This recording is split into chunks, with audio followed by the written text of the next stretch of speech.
अस्सलाम वालेकुम वरहमतुल्लाहि वबरकातुहू। नाजरीन, ये मोहतरमा अपना नाम इकरा यास्मीन मलक बताती हैं। कहती हैं कि इनकी जाए पैदाइश रवा है और इन्होंने ग्रेजुएशन भी रवा से ही की है। कल सोशल मीडिया पर इनकी एक वीडियो नज़र से गुजरी। मोहतरमा ने हमारे बारे में झूठ बोलने में मौलवियों को भी पीछे छोड़ दिया और हज़रत मसीह मौद अलैहिस्सलाम के बारे में भी वही घिसे पिटे इल्जामात। सुनिए।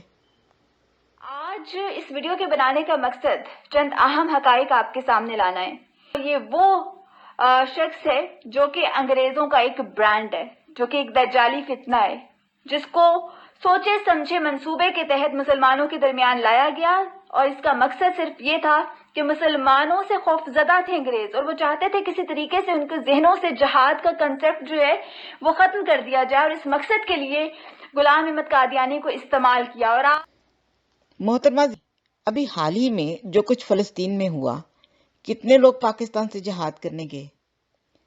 यहाँ क्यों सांप सूंघ गया? सड़कों पर दंदनाते फिरना, झंडों को पांव से मसल देना, रास्ते ब्लॉक करके अवाम की जिंदगियां अजाब कर देना, बस हो गया जहाद आप लोगों का इसराइल के खिलाफ। आप लोग सिर्फ अमेरिका के लिए लड़ सकते हैं। ये तो थी मौजूदा सूरत हाल।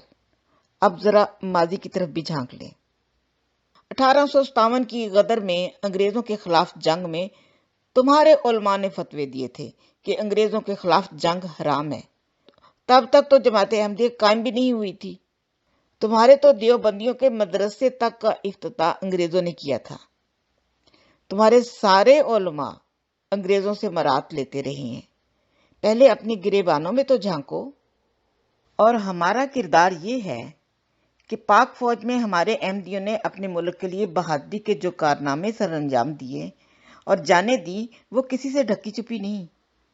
जानती हैं, 65 की जंग के हीरो छम जोड़ियां के फातेह जनरल अख्तर हुसैन मलक एक अहमदी थे।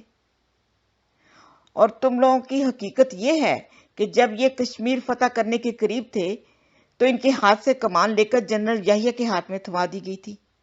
इसके बाद कश्मीर तो फतह क्या होना था। तुम्हारे लोगों ने, गद्दारों ने कश्मीर के नाम पर खाया ही है। मोहतरमा, इस पाक फौज की तारीख में सिर्फ एक ही जनरल शहीद हुए हैं, जनरल इफ्तिखार जंजुआ, और वो अहमदी थे। अपना आप तो आप लोगों को कुछ पता नहीं। जिसका जो दिल करता है हमारे बारे में रटे रटाए झूठ बोलना शुरू कर देते हैं कि कादियानी जो खुद को अहमदी मुस्लिम लिखते हैं हर जगह और मुसलमान कहलवाने की जिद पे अड़े हुए, वो किसी तौर भी मुसलमान कहलाने के तो क्या गैर मुस्लिम कहलाने के भी हकदार नहीं है। क्योंकि मुसलमान कहलवाने वाली जिद वाली कौन सी बात है? हम तो मुसलमान ही हैं। हमें कोई परवाह नहीं कि हमें कोई क्या समझता है और क्या नहीं।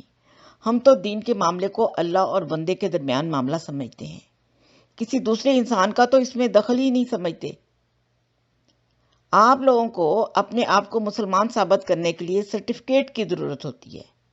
पाकिस्तान में जो कानून बनाया गया है कि मुसलमान कौन है और काफिर कौन है, ये हमारे लिए नहीं, ये दर हकीकत ये कानून आप लोगों के लिए है। क्योंकि अपने ईमान को साबित करने के लिए सर्टिफिकेट की जरूरत आप लोगों को है, हमें नहीं। और आप लोग आए दिन दूसरों को खुदा मानकर अपने मुसलमान होने का सबूत देते भी रहते हैं। ये इन्हीं के जो एक इदारा है नुसरत जहां गर्ल्स पोस्ट ग्रेजुएट कॉलेज रब्बा, वहां से मैंने ग्रेजुएट किया। तो हमें मॉर्निंग असेंबली में पाक से जमीन शाद बाद ये नहीं पढ़ाया जाता था। सुनिए जो इनका नजरिया है, जो ये अपने बच्चों को असेंबली में जो रोज रटवाते हैं, उनके जहनों में बिठाते हैं। कभी ये भूल न जाना ये बेजरर से लोग जो हक की राह में गर्दन कटा भी सकते हैं। इमाम वक्त के अबरू के एक इशारे पर, इमाम वक्त से मुराद वो मसरूर अहमद है, जो कि अभी इनका रिसेंट खलीफा है। इमाम वक्त के अबरू के एक इशारे पर तुम्हारे ज़ौम के पुर्जे उड़ा भी सकते हैं। ये लफ और आल का प्रचार करने वालों का असल चेहरा है। जहां तक स्कूल्स कॉलेजेस की असेंबली में ये अशार रटवाए जाने वाली बात है, इस बात पर तो शैतान भी हंस रहा होगा। सोच रहा होगा इतना झूठ तो उसने भी कभी नहीं बोला। कभी ये भूल ना जाना ये बेजरर से लोग जो हक की राह में गर्दन कटा भी सकते हैं। इमाम वक्त के अबरू के एक इशारे पर تمہارے زوم کے پرزے اڑا بھی سکتے ہیں۔ محترمہ، اگر شعر کی سمجھ نہیں آئی تو کسی سے پوچھ ہی لیتی۔ فرض کیا 2 گروہوں کے درمیان جھگڑا ہو جاتا ہے۔ ان میں سے ایک گروہ باوجود اس کے کہ وہ طاقت رکھتا ہے اور اس پر زیادتی بھی ہوئی ہوتی ہے، اور وہ یہ کہہ کر پیچھے ہٹ جاتا ہے کہ اس کے باپ کی طرف سے اس کو بدلہ لینے کی اجازت نہیں، اور وہ یہ ظلم خدا کی خاطر برداشت کر جائے، اس کو دھمکی کہتے ہیں۔ یہ لو فار آل کا پرچار نہیں تو اور کیا ہے؟ ناظرین، غالباً یہ مبارک صدیقی صاحب کے اشعار ہیں۔ اس کے بعد ان اشعار کا جو اس محترمہ نے نشر کیا وہ اپنی ہنسی روک کر خود ہی سن لیجئے۔ کبھی یہ بھول نہ جانا یہ پرامن سے لوگ وقت آنے پہ اسلحہ اٹھا بھی سکتے ہیں۔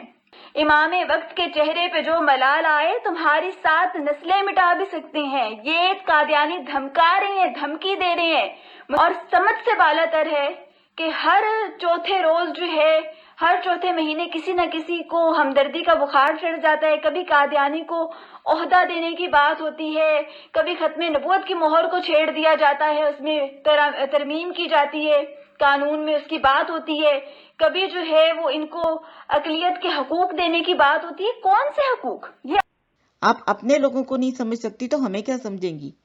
آئے دن کوئی نہ کوئی ایشو چھیڑ کر بیٹھ جاتے ہو اور خود ہی چھڑے رہتے ہو۔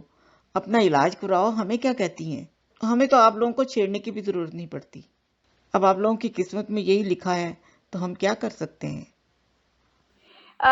یاد رکھیے گا، جو نبی پاک صلی اللہ علیہ وآلہ وسلم کے لیے اپنے دل میں بغض رکھتے ہیں نا، وہ کبھی آپ کے دوست نہیں ہو سکتے، وہ کبھی آپ کے ساتھ جو ہے وہ ایک محبت اور خلوص کے ساتھ پیش نہیں آ سکتے۔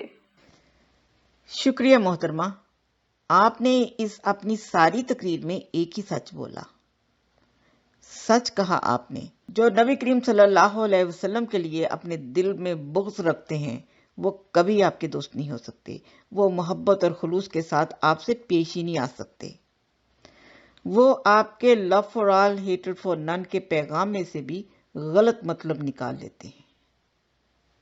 اجازت چاہوں گی۔ السلام علیکم ورحمۃ اللہ وبرکاتہ۔